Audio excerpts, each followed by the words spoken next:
Sisi tunakwenda kwenye dondoo za michezo msikilizaji, ambayo tutaizungumza hapa na leo niko na chambuzi. Chambuzi la Mega Box. Noma huyo, unaambiwa hatari, mzee wa 60%. Hatari kabisa.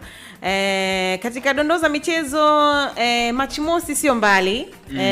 Kutakuwa hapatoshi dimba la New Amani Complex. Wanapaita Guantanamo Bay. Guantanamo Bay. Hatari, noma hiyo. Kutakuwa na Kariakoo Derby, Yanga na Simba watakuwa dimbani. Mchezo huu utapigwa kuanzia majira ya 2:15 usiku. Kwa hivyo ni mechi ambayo inasubiriwa sana kwa sababu hawa watani wa jadi hao wamekuwa na mambo mengi sana. Kuna ugomvi unaoendelea hapo katikati na tunajiuliza Simba ataendelea kuwa mteja kwa Yanga au atajitutumua atavunja uteja. Tuambie chambuzi.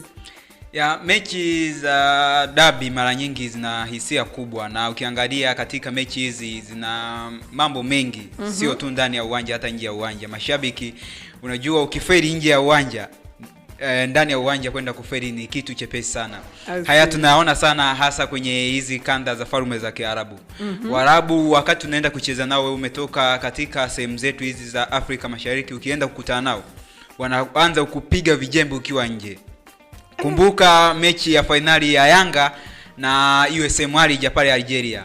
Yanga umetua pale Algeria, lakini kitu ambacho walianza kufanywa nje ya uwanja, mara zinapigwa fataki kwenye hoteli ambao wanakula, yani kuwatoa tu kwenye attention ya uwepo. Ndio. Na lakini watu wasipokuwa vizuri katika kusukwa kisaikolojia na makocha, technical bench lote likakana wachezaji kuambia kwamba sisi hapa ambacho tunahitaji ni kitu hiki, basi kwenda kufeli kwa wachezaji ni jambo jepesi sana. Lakini walikaa na uliona Yanga aliibuka na ushindi, lakini alishindwa kuchukua kombe kwa aggregate ya mabao ambayo yeye aliruhusu nyumbani, mabao mawili. Kwa hiyo MCR yeye akachukua ubingwa.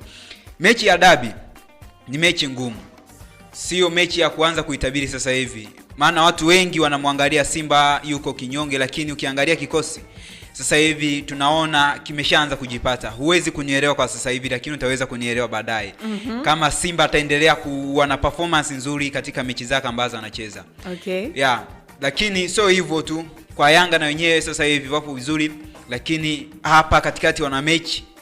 Kesho leo Simba yupo uwanjani, lakini kesho mtani wake naye yupo uwanjani, na wakitoka hapo wanacheza kwanza mechi za ligi kuu. Yanga atakutana na Mungo akiwa ugenini, baada hapo atarejea nyumbani kwake, au unaweza kusema au alipopanga KMC atakutana JKT Tanzania. Lakini Simba mechi ambayo inafuata atakutana na Tanzania Prison, ambao Tanzania Prison wamehamisha mechi yao kutoka Sokoine kule Mbeya, wameipeleka Dar es Salaam, wameipeleka Dodoma pale Jamhuri.